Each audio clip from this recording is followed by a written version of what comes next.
this is really what you want to do, surround yourself with people that are smarter than you. Find a mentor. Might not do it in the garage door industry. They might have done it in the HVAC industry or flooring. Find somebody in the service industry that you can shadow, follow behind, ask questions. And now I'm at that stage in my life where I'm trying to do that for them. Cool. And giving back. All right. What is up, everybody? Blair Witkowski lifted the Garage Door podcast, and I'm excited today to have on one of my first guests since we're launching the podcast, and that is Ty Greneaux with Acadiana Garage Doors in Louisiana. Dude, thanks for showing up. Thanks for inviting me, man. It's good to be here. It's cool. You know, I should have hit the record button early because for those that are just watching this, we really start going down the private equity route. We don't have to talk about that, but it just already, man, you're so knowledgeable. So that was very cool. But I do want to ask the format, what I'm trying to do is, as I was telling you in the email, is I talk to a lot of garage door guys and they don't know anything about hiring, QuickBooks, buying trucks sometimes, or who to pass the business on to. And I thought it'd be really cool to get a behind the scenes look at some of this stuff and talk to people who actually do it. So that's why I wanted to have you on and appreciate that. Glad to do it, man. So I do want to hear this story though.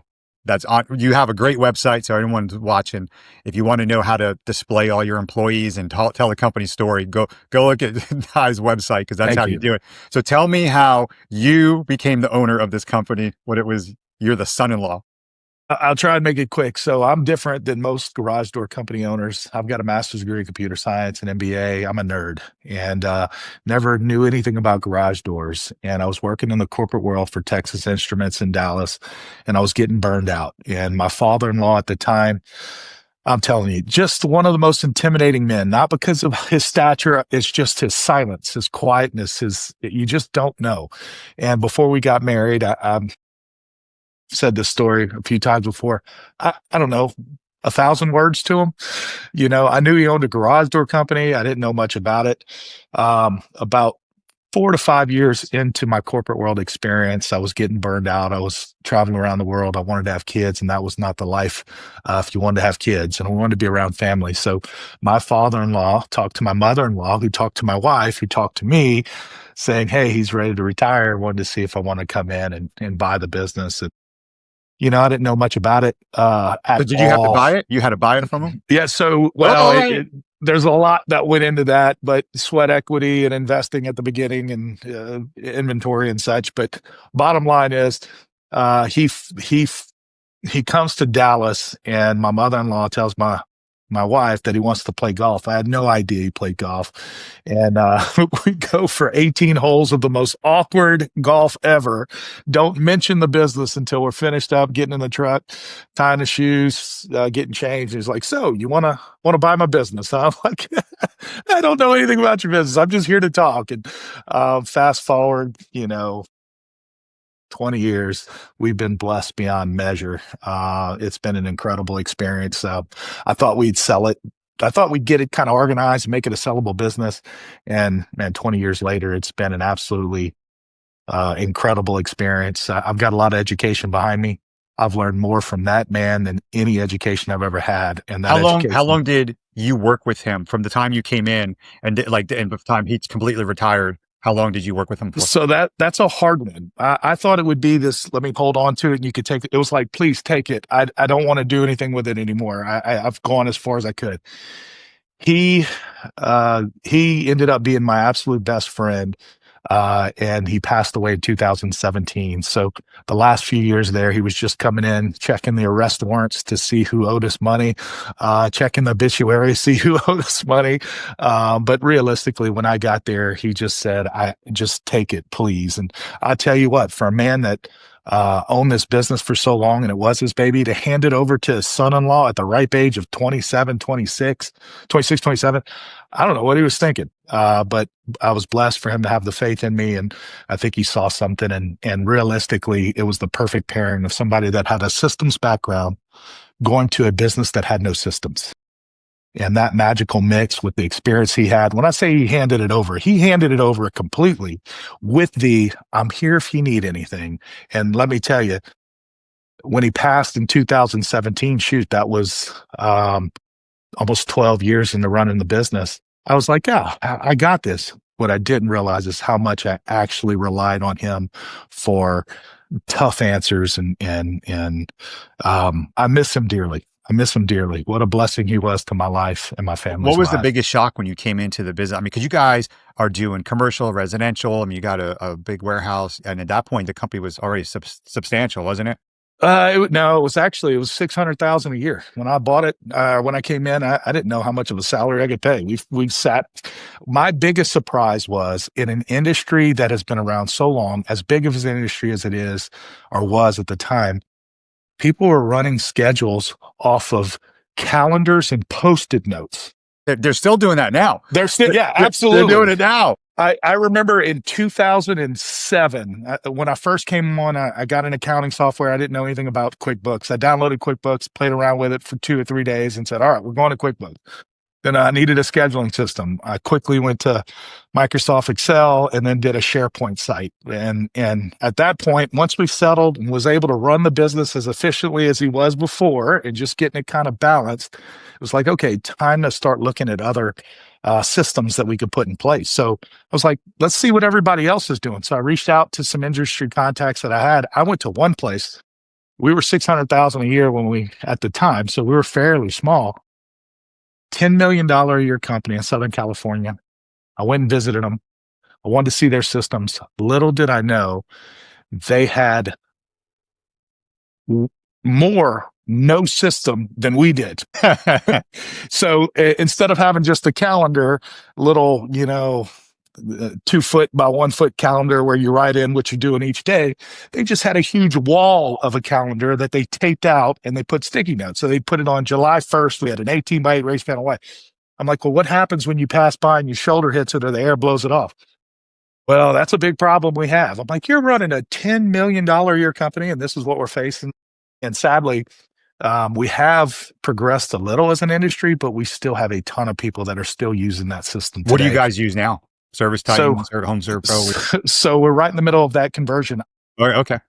In 2009, I believe, 2010, I was looking at different options. There wasn't anything that I liked. So with my background, I just developed my own. So we've been using that now for a while, and it's ahead of its time as it was back then. Now it's behind its time, and we're actually switching over um, to Service Titan, and we're going away from QuickBooks to Sage, which marries well with Yeah. Service Titan. So there's a lot going on there. A lot of guys are leaving QuickBooks. How was it Yeah. coming in? So when you came in, so you basically came in as pretty much the owner right out of the gate, right? Like the employees knew it, everyone knew it.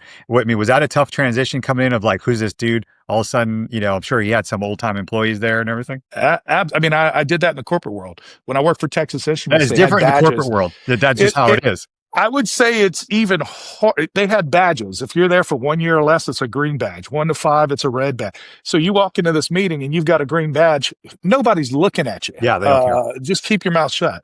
Coming here, it was kind of forced down their throat. And it's funny. I don't know if you know who Lyle Simons is.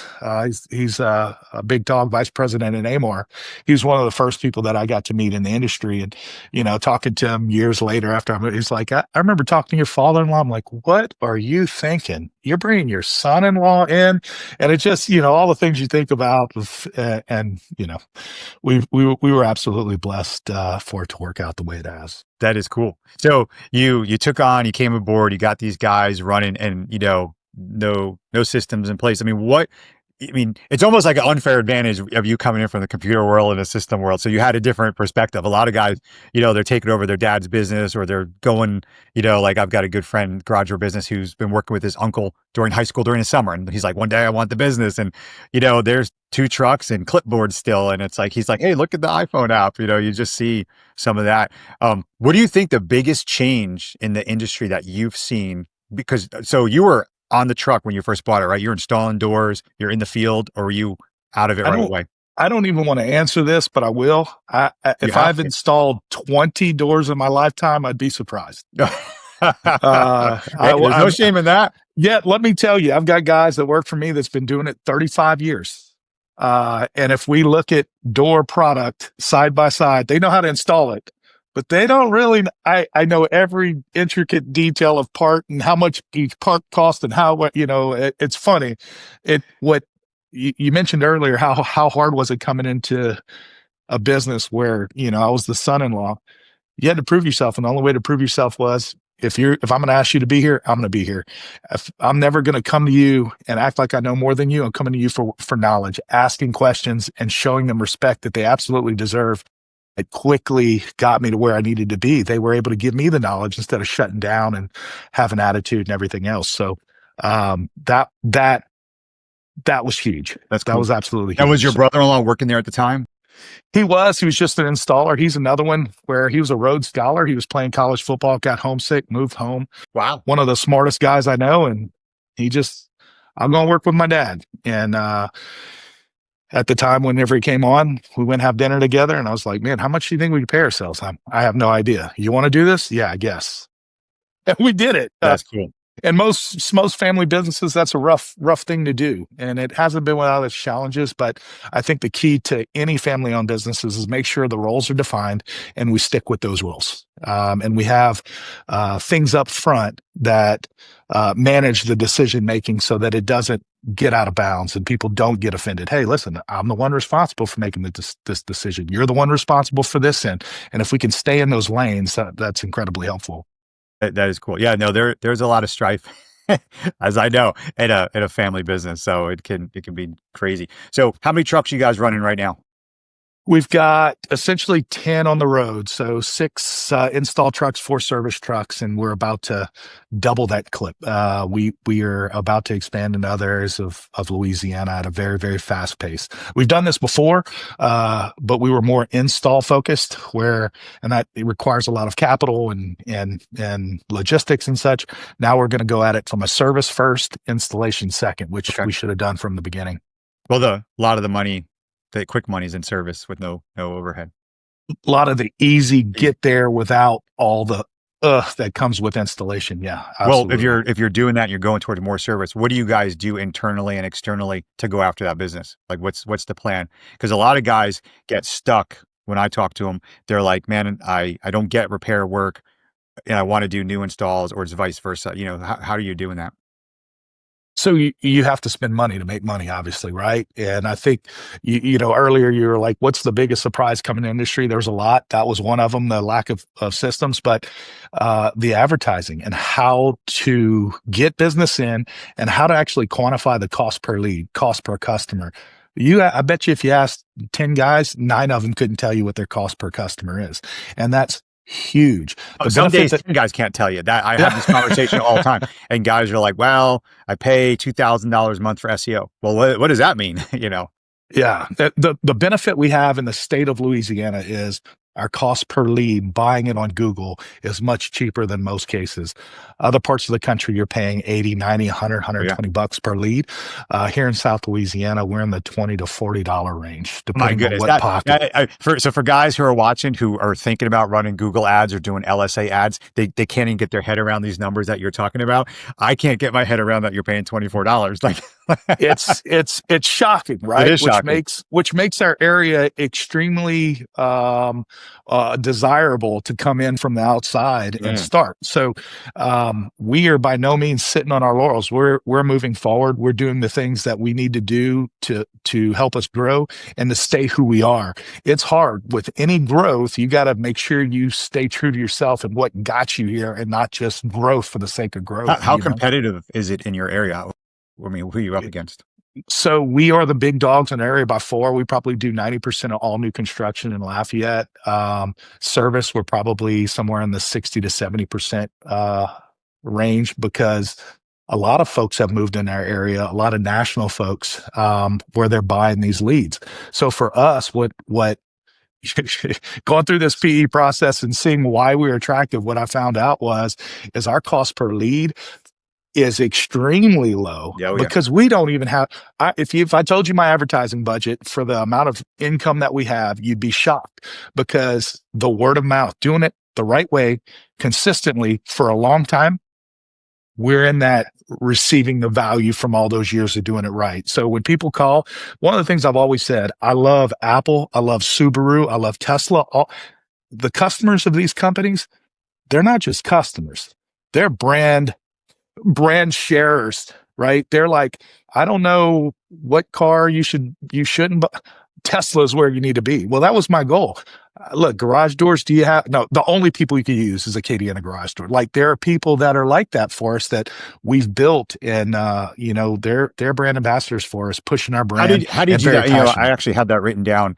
That's kind of one of my standard questions about that. You know, so if you're on the garage door installer Facebook groups and stuff, everyone's always like, "Hey, how do I get business? I'm just starting out," and everyone's like, "Oh, word of mouth." But that just doesn't happen overnight. You know, in the beginning, you do have to spend the money. But what do you think you guys did to get that brand awareness? I mean, give us some tips and tricks. I mean, tell You us the secret, man. you have to pay for it initially up front, but what you have to recognize is once you get that business, it's not just about going and install the door, servicing the door. It's about wowing that customer. Our motto is treat others the way you'd like to be treated and live by that passionately. So when you're in front of that customer, you wow them. Hey, gosh, what an experience. I'm never going to go anywhere else. Well, guess what? And especially South Louisiana, but I'm sure there's many other places in the country that do this. It's all about a lot of people when you need garage door service work, they're not going to Google. Hey, didn't you use somebody who it's a lot of referrals. We're a very tight knit community here. So I'm in this South Carolina. I'm a Yankee, but I've been in South Carolina for 30 years, and so it is like that around here too. I mean, you're walking across the street to the neighbor first of like, "Hey, I remember you got your door fixed. Who did you call?" You're not going to the phone all the time. exactly. And make sure that you're taking advantage of that opportunity when you are in front of the customer. And if you look at some of our reviews and the things I'm most proud about the process, I was met with somebody who was kind. I was met with somebody who knew what they were talking about and treated me. Look, man, look at today's day and age. Where when you go eat somewhere at a restaurant or fast food or whatever, one of the things we all notice is, man, service is going to crap everywhere. Nobody cares. It's hard to get your customers to care. When you can show, and you don't have to be a rock star, you just show an acceptable level of customer service. You already wowed What them. a contrast. If you can go above that, holy smokes, they're not going anywhere else. They don't care what the price is. They're coming to see you because you treated them so So well the are you first time. training your guys to text when they're to ask for reviews, or do you have a system in place that when, after a bill goes out, or you know, what are you billing on site? Guys collecting payments. But all of the above. Okay. So we have a system in place with every invoice after the job's done, an email gets sent out. We use a company called Bird Eye. And I don't know if we can push Bird Eye they're amazing. There's a bunch of stuff that they Yeah, do for us, this but is what there's we want to hear. I have no problem mentioning brands. Like if something's okay. working, let's tell these guys. You know, Live by Google, die by Google. Reviews on Google are absolutely huge. I'm careful. I want my guys to ask for reviews, but one of the systems we have in place for every time somebody is mentioned in a review or calls in unsolicited feedback of our employees, they get a bonus, a gift card, a cash bonus, whatever the case may be. so that's Uh, cool. and and then and we it's sometimes more important than the gift card or the cash bonus. Every time somebody gets mentioned, we have a internal communication software that we use, Slack. Yeah. Great option for everyone Man, if you want to all do that right, route. all right. So you know, for people watching this at all different levels, a garage. I can tell you how many of the guys I talk to. Very few people are doing internal communication on Slack. I mean, that's crazy. Good for you. It's an absolute necessity these days, and as a team, being able to communicate and get things done efficiently. But we always say, "Hey, Sammy, amazing job. Customer today called in and said blah blah blah blah. Keep doing what you're doing. Come see me for your gift That's of cool. representing us well." So you can't just do it in one area. It has to be done across the board, right? You have to have a system in place to reach out for those reviews. You have to have rewards in place when those reviews come in. You got to get creative on it. If you were a Facebook, new social guy, media. right, knowing what you know Mhm. now, so some guys watching this are going to be like, it's me in a truck and a helper 3 days a week. You know, what do you think guys today can do to really build out those Google reviews? He's like, I'm not paying for drip jobs. I'm not paying for Bird Eye yet. You know, I'm not shelling out. You know, though the thing is that those, you know, giving the bonuses to the guys like that is so invaluable because your Google ranking goes up in the maps with the reviews. But I mean, what's the advice to the guys just starting out to do these reviews and get a system in place? It should be easy for them. For us, it's hard, right? For them, you're the owner, you're you're on the job site, you and another guy or a couple of guys. You don't leave until you wow that customer enough to make they can't say no. It's, oh yeah, definitely. I'm going to leave a review.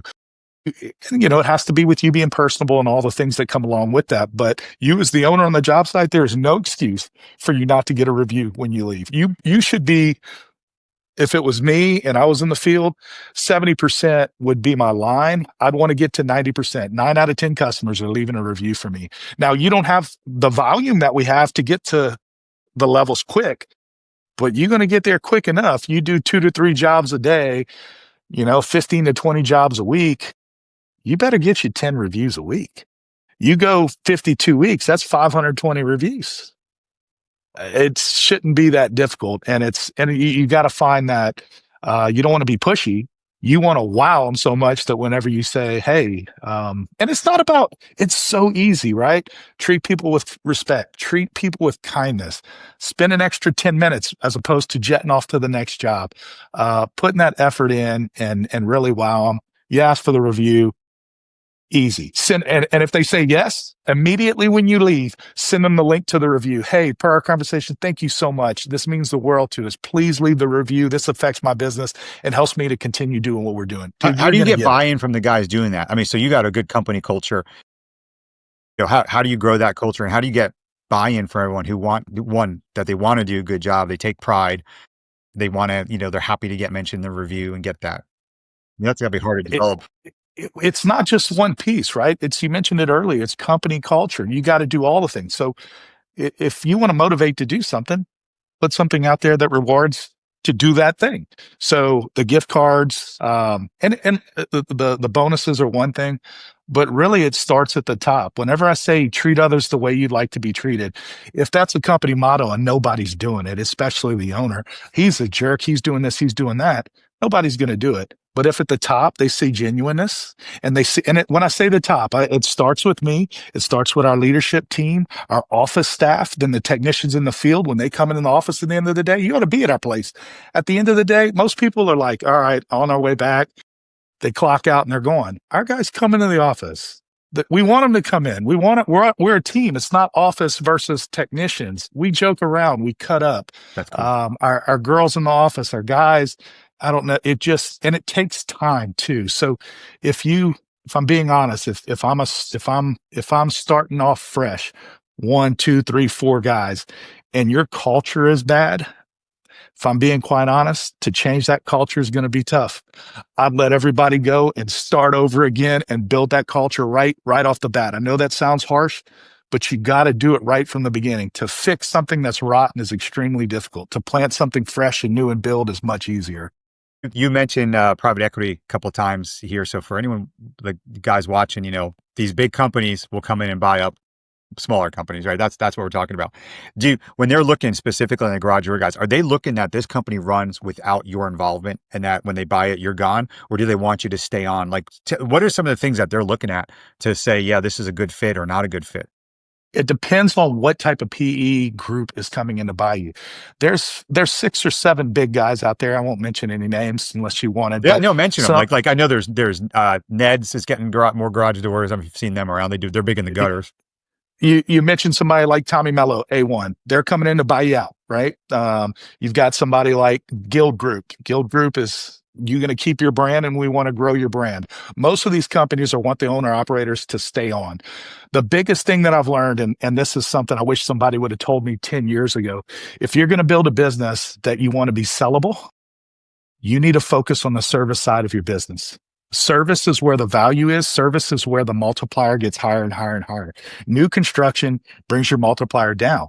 For me, we were all new construction at one time, right? That's where our big money is. Explain that real quick. So the service work, because it's recurring work coming in that you can kind of project a little bit more and bank on, and you don't know with the new installs and new construction. So not door replacement on existing house. You're talking about tract home, custom home builders.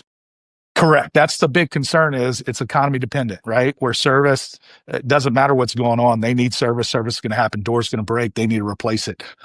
For me, that was surprising. I'm like, wait a second. I've built a business based on relationship with these builders. Anybody would love to say, I don't have to do anything today. I got business that's coming in consistently. That residual from loyal customers is huge. Why the heck? And that ultimately turns in to service work down the road. For us, one of our saving graces was we're a little bit different. We're not like a Dallas or a Houston or any big city like that where, they're doing all track homes, bottom dollar stuff. Our average ticket on new construction is in the $3,000 to $4,000 range. Whereas some of these, I'm not mentioning names, but some of the big track builders, you're looking at $1,500, Yeah, no, $1,800. they're slamming it out. So it's almost like we're kind of custom from that standpoint, even on new construction. So there's definitely a value there. But if you are building a business, focus that you want to become sellable, that you want to make it something that you could eventually exit from, service is where it's at, man. Now, so have you always had a showroom? We have. We were one of the first ones. Whenever my father-in-law brought me on, he was in the process of building that showroom. Nobody else had it like that we could find. He was ahead of his time in 2005. No, that's totally. So, all right, if guys don't have a showroom, how do you? What's a good way for these guys to show off a new door, door replacement? Like what kind of materials? I mean, now it's really mostly just the door builder online and everything, but do you have any tips or advice for people who are like, yeah, I'm not at the showroom level yet. I'm not getting there, but what can I do to still present myself as super professional? I've got a weird answer to that because our showroom doubles as an office space, right? I realize we're not selling garage doors. Everybody, it's a commodity product. You can get this anywhere. You're selling yourself. So whether or not you have a showroom, whether or not you're in your truck, first and foremost, you be presentable as a person showing up at somebody's house. Show kindness, show compassion, show passionate, be passionate, and have your door samples with you, your color samples with you, your brochures with you. That you can carry around. You don't have to have a showroom because, like I said, the product is us. The product is the garage door second. Do you have? I was looking for some pictures. Are all your trucks lettered up and wrapped, or? We are. We when I first started, I wanted to have wraps on everything. Well, the quality of wrap was horrible. So in South Louisiana, we would wrap a truck, that heat and humidity would just kill it. So the truck would look like crap 3 years in, right? Well, that's gotten a lot better. And right now we're in the process, we're converting all of our service to vans. Okay. And those are going to be wrapped. And you see that happening industry wide. If you look at these PE groups, these consolidation groups, that's what all their service guys are doing.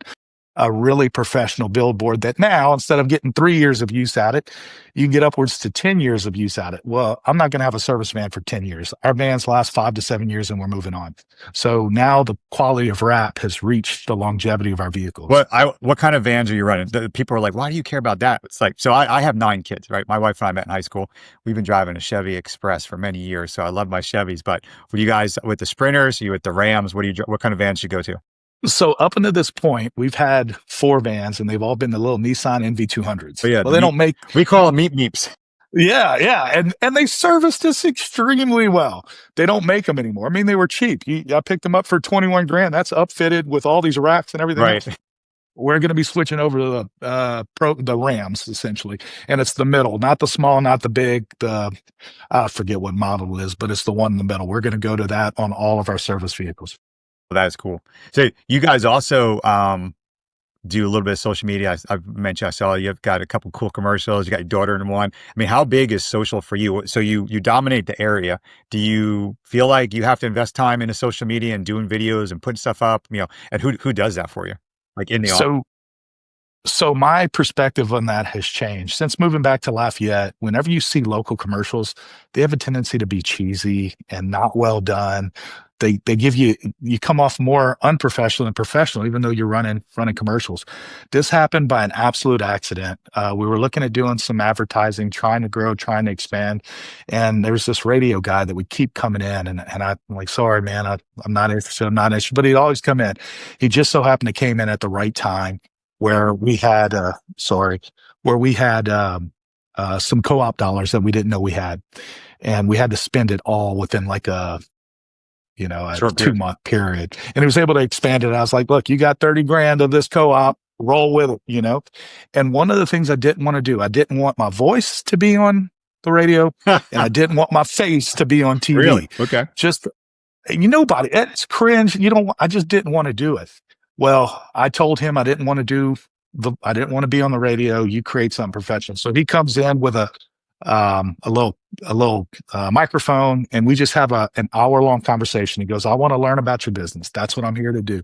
And he recorded it all. And I'm going to go back and I'm going to make a commercial using my voice, my stuff. And 2 weeks later, I forgot about it. Somebody calls me, "Hey, dude, I heard you on the radio. That was awesome." I'm like, "What?" And then another one, "Hey, I heard you on the radio." I call him up. He goes, "Yeah, I'm going to ask for forgiveness more Forgiveness. than anything else." So what he did was, I was like, man, if I would have known, I would have been a little bit more energetic. And come to find out what it did, it came off as very genuine because it was a conversation. I was like, all right, you get to run with it. Radio. We have such a visual product, but we're doing radio and people are calling in and it's like, I heard you on the radio. I So heard you on the radio. you do radio consistently? We've been doing radio for the last 8 to 10 years. We've been doing TV for the last 4 to 5 years. And my point of getting to this is, as much as I did not want to be the voice and the voice consistently hearing from the owners. Our commercial would be like, they give a tip on garage doors, and then would be a little girl would come, or a young lady would come on and say, and now a word from Ty Greneaux with Acadiana Garage Doors. And it would be him interviewing me, answering questions, whatever. He chop it up real nice and professional. Well, people would come in and say, "You're Ty Greneaux with Acadiana Garage Doors." That little, and they would come in quoting our commercial. That Like is one of the things I'd say is like, "Yeah, we got every range of doors. We got the beautiful ones. We even got the ugly ones too." And they'd come in and say, "You're the guy with the ugly doors, right?" no. And it was like, who remembers commercials? Who No, they quotes do. commercials? It's total branding. Here where I live, there's a used car place called Low Country Motors, and the owner's got this real deep voice, and he does all these commercials, and he ends it with, "Everyone drives a used car." And like, I mean, my kids even say it, Yeah, so no, yeah. that does go help with the And branding. so when it really clicked for me was, we had a home show. We were running this for a year, and our sales were off the charts. We were up 30 something percent for the year. And people were coming to booth and they would say, "Are you the guy on the radio? Are you the guy on the radio?" And it was like, the girls that were with me and the guys that were working the booth with me, they were all like, "Dude, what is going on?" And then they started making fun. And then it was just, so when it came back up for the following year where I didn't have the co-op dollars, it was like, all right, now you got to pay for Got to it. pay for it. Now I'm putting money where my mouth is. All right, let's try it again. And sure enough, we grow again. And doing that consistently, for better or worse, my voice and now my face on television is the front of our business. And hearing from not just a generic voice, but the owner of a business, Mhm. and hearing it over a long period of time consistently, and not trying to sell. It's not a commercial trying to sell. It's a commercial trying to help, educate, and then, hey, if you need help, we're here. Come buy Right, from top us. of We'd mind. love to have you. You know. That's pretty interesting. So you mentioned the home show too. I mean, I've done my fair share of home shows, man. I can't stand them for the amount of work, but are you still doing home shows? Truthfully, I wish we did. They shut that down 5, 6 years ago. Really? It went from we'd have 8,000 attendees, 6,000 attendees. The last one we did 850 attendees. So Wow.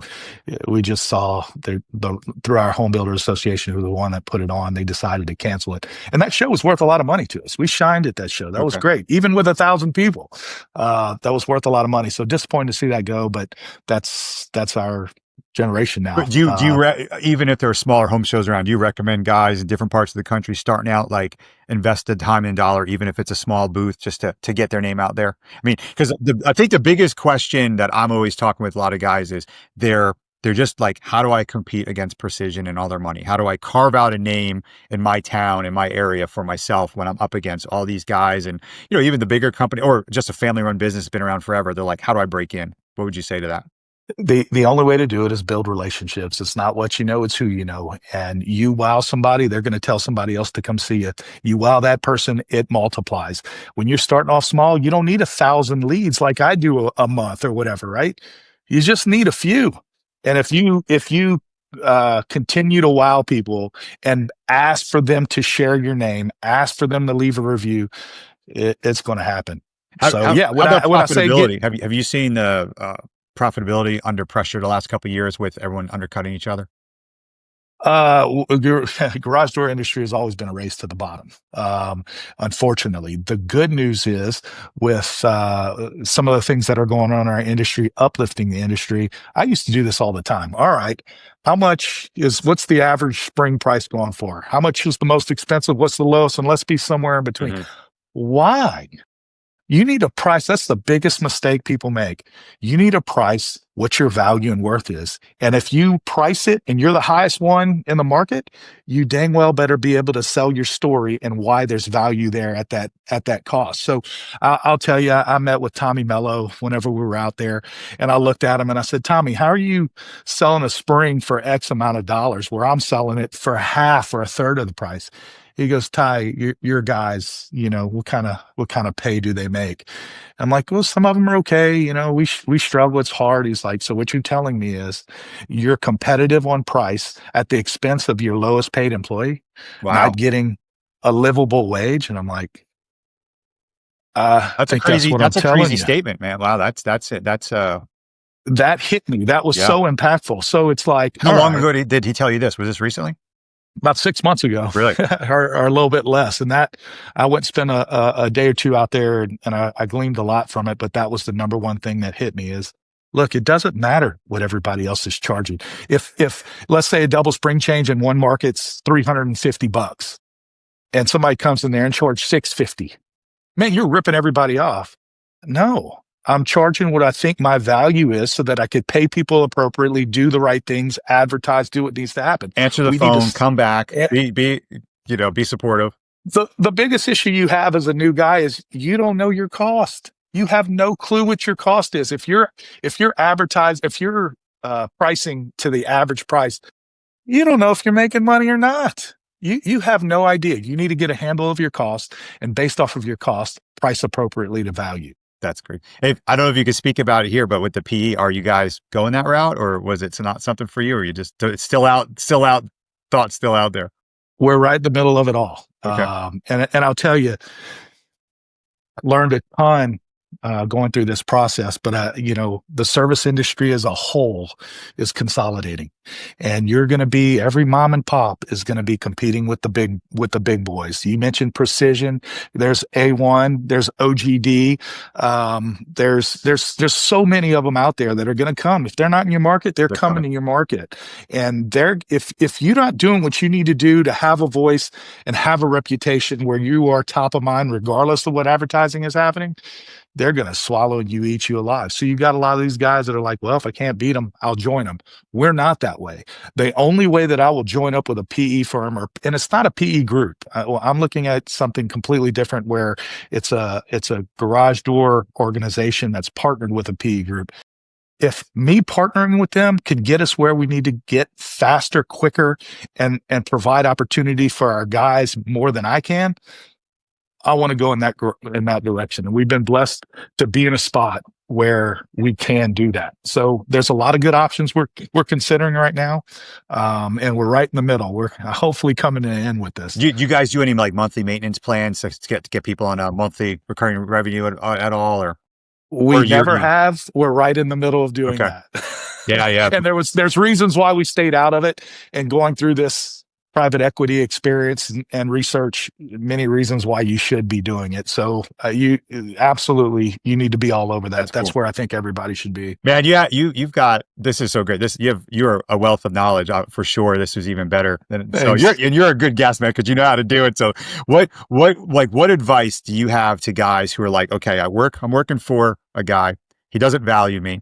So I just have a friend in Colorado who's working for a guy and just, $15 an hour, barely getting by, but he's a killer installer. And he's always on that fence of like, should I go do it on my own? Should I not? I mean, what's your advice to people? There's not everybody's the same, right? You could have somebody that is an incredible installer, great at what you do. You can't talk to people. Good luck Yeah. running a business where you have, and that's what you have a lot of. You have these businesses that have been around for 15 years, 20 years, where that person was a great installer and is a great installer and one of the most knowledgeable people, but he has no business acumen. He has no personality to talk to a customer. He has no idea how to train or treat employees. It's hard to find people that are capable skill wise and capable personality and business acumen wise. That's hard. If you are one of those guys that are hungry, You might not have the education. You don't need education. Trust me, starting your own business and try and get that off the ground is its own It's its education. own school of hard knocks. I like that dude on Instagram, the school of hard knocks. Always easy. Absolutely. So ultimately, what I would tell you, if this is really what you want to do, surround yourself with people that are smarter than you. Find a mentor. Might not do it in the garage door industry. They might have done it in the HVAC industry or flooring. Find somebody in the service industry that you can shadow, follow behind, ask questions. I know I had people in my life that did that for me, and now I'm at that stage in my life where I'm trying to do that for them and giving back. So two last questions I have for you. What's the best technology that's come out in the last 2-3 years for your business? Could be anything. Just tell me what you think. That's such an easy one. AI is changing the game, man. Oh, all right. I want to hear, how are you using AI? AI is if you're not all over AI and what's to come, you're in trouble. So we're using it from an advertising standpoint. Social media helps us get stuff out, helps us write script, helps us with creative. It also does some things. There's so much different software out there, from after hour answering service, where you don't want to talk to So, AI okay, that's great, because we all use AI for the easy stuff. So the missed call text back to after hours, what program you use? What do you guys use for after hours? Vapey or some of these guys, or Go High Level? So there's a bunch right now. I'm in the process of changing. I'd prefer not to mention, but Okay. Lace AI is a great one. There's just so many of them that are coming on. The problem is, and just like anything else, when you're trying to pick a technology, whether or not it be AI or software or field technician management service software, dude, the last thing you want to do is pick something that's not going to be around 3 years from now. Right. You just put all your effort and energy, doing it. and it's a pain. And they're, all right, we've been bought out and we're going a different direction. You got to stick with the big boys, Okay. the ones that have been around doing it, proven. I'd pay a little bit more to know that they're going to be around a while. But You know, what other but way with AI, like anything in the back office, financials, looking at reports, making stuff? yeah, so there's just so much. Reporting is huge. The ability to um, literally say the words of what you want to pull in a report, and it Yes. pull it for you. So are you using It's insane. ChatGPT? Are you using Perplexity, Grok, Claude? Grok, Chat GPT. We're using Sora for video. Oh, all Sora's right. insane. Yeah. We're going to get to Sora. AI's a lot of this stuff like Sora, where it's video AI. It's like 80% there. Give it a few years. It's going to be 100% there. Right now, the other day with Sora, just playing around with it, I was like, make a commercial for Acadiana Garage Doors where there's an HOA group meeting together, and everybody is furious because one homeowner decided to use somebody else besides Acadiana Garage Door. And they decided to sadly raise their hand, admit what they did, promise never to do it again, and kumbaya for that. Let me tell you, it was so good. Did you post that? Is that out there? I didn't post it because at the end it was like they used a number that they just put on there. Yeah, So yeah. I said, edit the number. Then it kind of changed. That's what I'm saying. It's not 100%. But man, think about it. And in the next few years, What, how 1 much year? it I mean, costs to Soar's only come out in the last 8 months. So, they've been working on it for a year or two. Yep. But just think, I mean, for any of the anyone saw the Stephen Hawking racing the NASCAR guys Yeah. on the track. Right? Yeah. I mean, some of this Yeah. stuff is unreal. It's so, and he was on the skateboard ramp. It is crazy. So let me say this. I should have mentioned this earlier. Tommy Mello's group does a home service and a garage door freedom, home service freedom. That's something I would strongly consider. I went to the home service freedom group for the first time this past year. It was in Vegas. What an incredible, but that's where you want to be. If I could say one thing, go join that group. And I've got nothing. I'm not part of the group. As a matter of fact, I'm probably joining a different group. That group is the way to get around other people that's already been there, already done that. It's amazing. One of the things that they showed off was a ton of AI, and it's gotten to the point where Mr. Wonderful was one of the guest speakers from the Shark Kevin Tank. O'Leary, Mr. Two Watch. Kevin O'Leary, right? You're a And he watch goes, guy. I see in some pictures, aren't you? dang, I am a huge watch guy. It's an addiction and it's a problem. I wore my Pelagos just for you. So Yeah, I've got way too many. I'm not even going to mention. But one of the things he did was he goes, all right, I'm putting up 2 videos, and it's the exact same video. One's AI and one's me. And it's a script that they were reading from. It said, pick out which one is AI. And the first one that came up, you saw some weird things with his mouth. It was just kind of, I'm like, that's the AI. The second one comes up and I'm like, yeah, that's Kevin O'Leary. It's like, all right, everybody raise your hand who thought video number one. 90% raise their hand. Everybody raise your hand who thought video number two. A few people raise their hand. Y'all are all wrong. This is all AI. Wow. This is a difference of 1 year apart from where AI was a year ago to where AI is now. So no longer, well, I want Shaq to do a commercial for Acadiana Garage Doors. Well, guess what? Now I'm just paying a licensing fee to use his name, image, and likeness. I'm no longer having to bring a film crew out. I'm no longer having to do edits. AI is going to handle all that. So a lot of opportunity around the AI side from an advertising video creation standpoint. That's cool. That is going to change the game. It just went from this is going to cost me 50 to 100 grand to this is going to cost me $5 grand. Or 1,000 based on how much you got to pay up. And you don't have to use celebrities. You can use Bigfoot. AI's insane. So many options, right? Exactly. Yeah, that is cool, man. As we wrap up here, man, this was very, very helpful. Your wealth of knowledge. I'd love to have you back on another point. But what's I always ask the same question. Favorite book you recently read? Oh God, that's so good. Funny enough, as a young kid, I was never a reader, ever. None of us are. And the older I get, the more I'm seeking knowledge.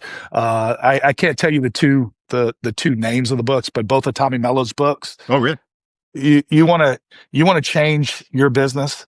Read those two books. Watch his podcast. Again, I've got no Tommy Mello paying me. No, if you are in the garage door industry, you need to do that. Take time to do that.